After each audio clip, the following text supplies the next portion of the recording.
Buenas tardes, queridos estudiantes de la cátedra de cine. Hoy voy a continuar con el contenido y vamos a hablar de la estructura narrativa del lenguaje del cine, donde hay distintos puntos. Bienvenidos, Carlos. Y bueno, tengo aquí a Valeria Mora y Valeria Urdaneta. Bueno, estamos acá desarrollando el segundo tema de la primera unidad. La primera unidad es la semiótica comunicacional del cine y como ya les dije hace rato, la estructura narrativa del lenguaje del cine es el segundo tema de la unidad número 1. Bien, para hacer un análisis fílmico siempre es bueno hacer una escaleta. ¿Y qué es la escaleta? Simplemente anotar la escena, el lugar, la escena 1, lugar y el día. Si es en exterior día o interior noche, interior día. Y colocar en un máximo de 3 líneas la acción principal de esa escena. Y así vamos escena por escena del cortometraje que vayan a analizar, que forma parte de la segunda tarea que tienen que hacer. Bien, entonces de eso se trata la escaleta. Enumerar las escenas y escribir la acción principal de cada una. Bien, ya en un largometraje se habla de secuencias, pero nosotros podemos hablar de secuencias en bloque cuando tenemos una secuencia que está constituida por varias escenas que pueden ocurrir en un lugar común y las escenas están en distintos espacios de ese lugar común. Y vamos manejando así la secuencia 1, la secuencia 2 y la secuencia 3. Entendida la secuencia como los actos de una novela. Tenemos también el concepto de lo que es el plano secuencia, que es la realización de un movimiento de cámara en una escena. Es decir, toda la escena grabada en un solo plano secuencia. Hay películas que se han hecho incluso en un solo plano secuencia o se trata de simular estableciendo cortes invisibles en cada cambio de ella. Lo podemos ver en la película La Soga de Alfred Hitchcock. Bien, entonces ahora vamos a hablar de lo que son los puntos de giro. Los puntos de giro no son más que decisiones o situaciones que viven los personajes que hacen que la historia cambie de rumbo y establezca una unificación entre lo que es la presentación y el desarrollo o del desarrollo hacia el clímax. Sin embargo, ya ustedes lo vieron en la introducción al cine, en las estructuras de Michael Euch, que él dice que, bueno, que hay películas que tienen 3 actos, pero cada acto tiene 2 estaciones, y esas estaciones se comunican gracias a distintos puntos de giro. Y una película puede tener 5 puntos de giro, como es el caso de la película Ciudad de Dios de Fernando Meirelles.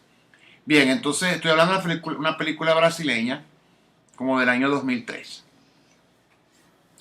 Otro elemento importante son lo que es los personajes. ¿De qué trata esto de los personajes? Bueno, digamos, son indispensables dentro de la trama. Hay películas donde hay personajes que incluso no son humanos, pero igualmente son los que dirigen la acción de la trama.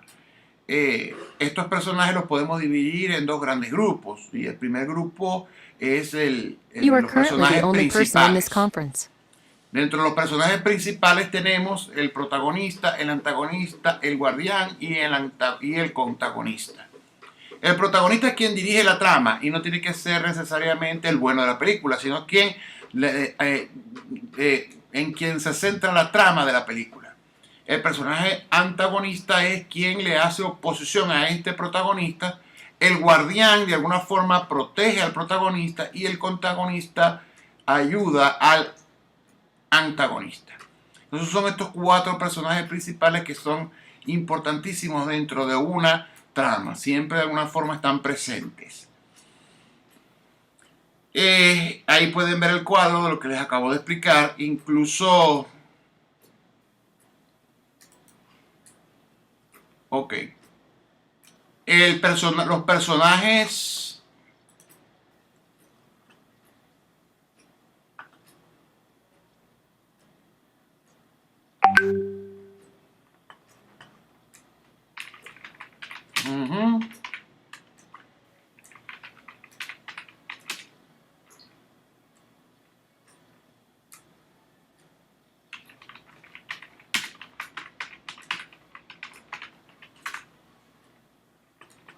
Bien, los personajes secundarios son el confidente, el catalizador, el de masa y peso o el de otra dimensión, el temático, el de contraste y el de butaca y platea. El confidente es con quien el personaje protagonista eh, se confiesa, por eso que la palabra confidente.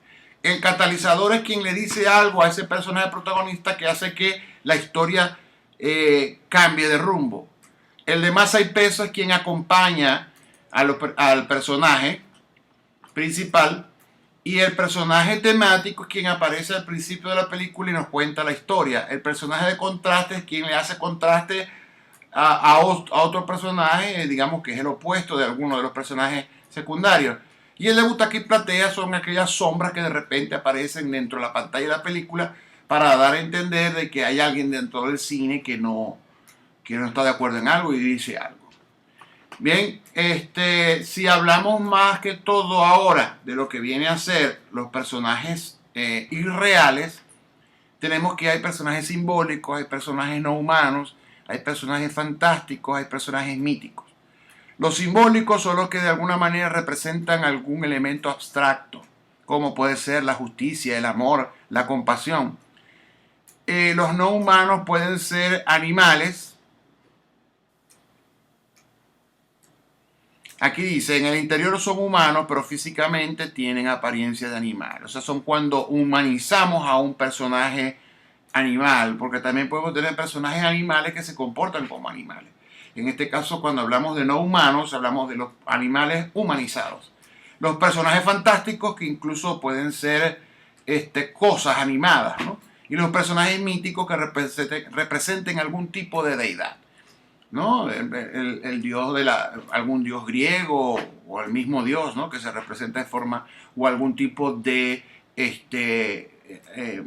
digamos personaje mitológico de la literatura.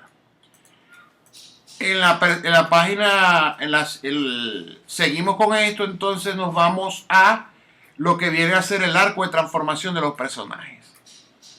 Esto que están viendo acá está un poco volteado. Si ustedes después que lo descarguen en el canal de YouTube lo van a poder descargar, y aquí pueden ver distintas este cuadro que está acá.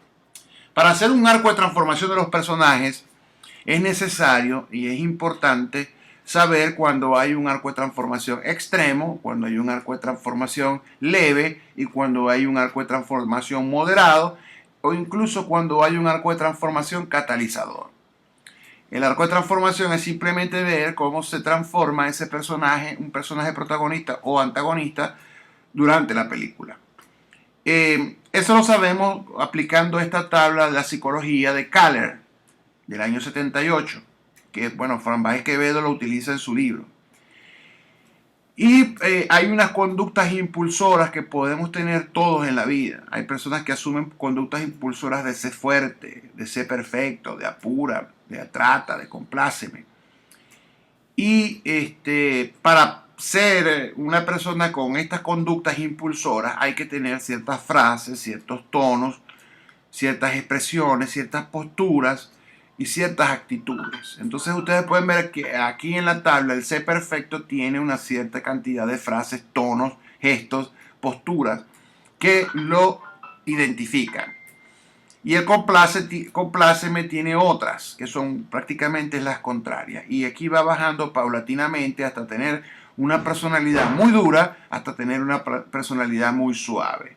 Entonces, cuando un arco de transformación es extremo, es cuando pasamos de un C perfecto y nos vamos hacia un compláceme. Es moderado cuando nos vamos de un C perfecto a un apúrate, y es leve cuando nos pasamos de un C fuerte a un apúrate o de un C perfecto a un C fuerte.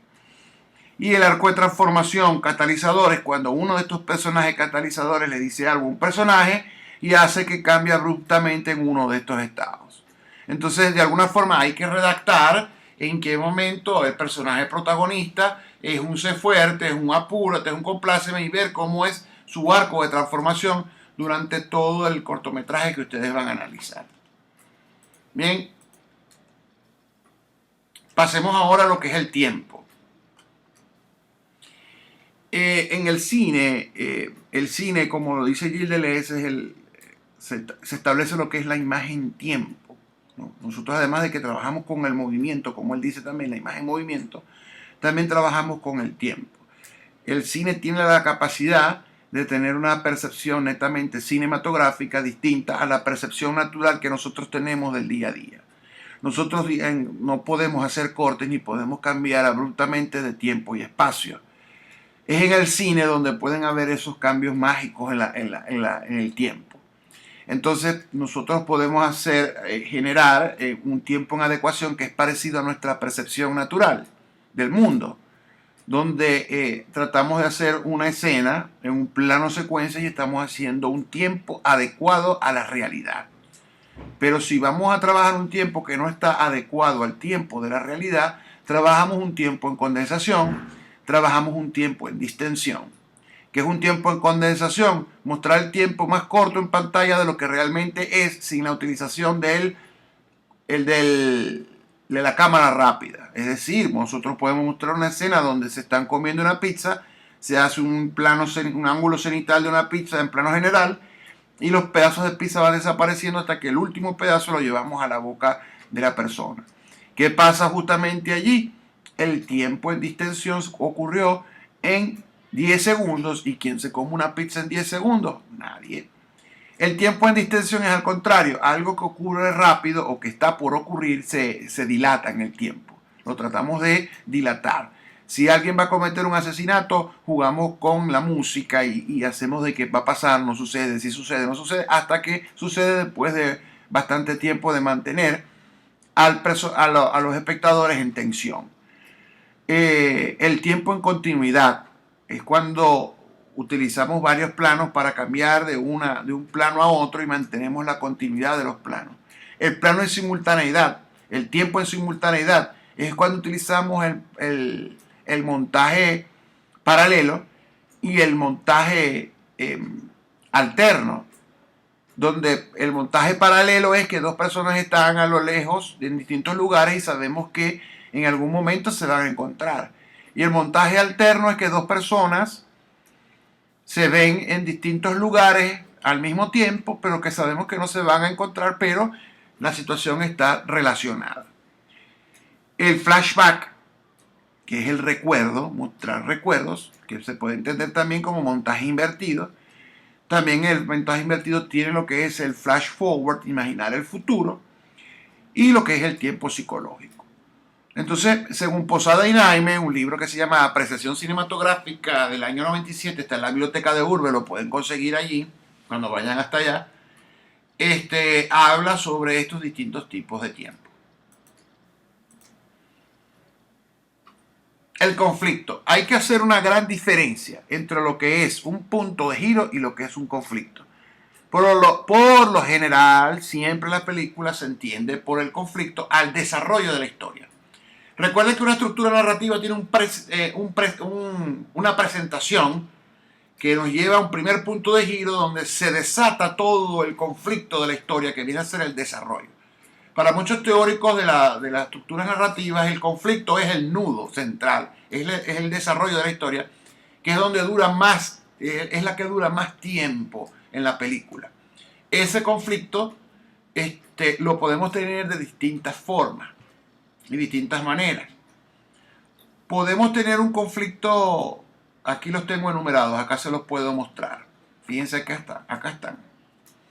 Tenemos los conflictos internos. Una persona que descubrió tener un gusto por algunas cosas y que no las quiere aceptar y tiene ese conflicto interno de que esos gustos no le parecen, que no son aceptados por la sociedad y tiene ese conflicto interno de que no quiere ser así pero le gusta ser así.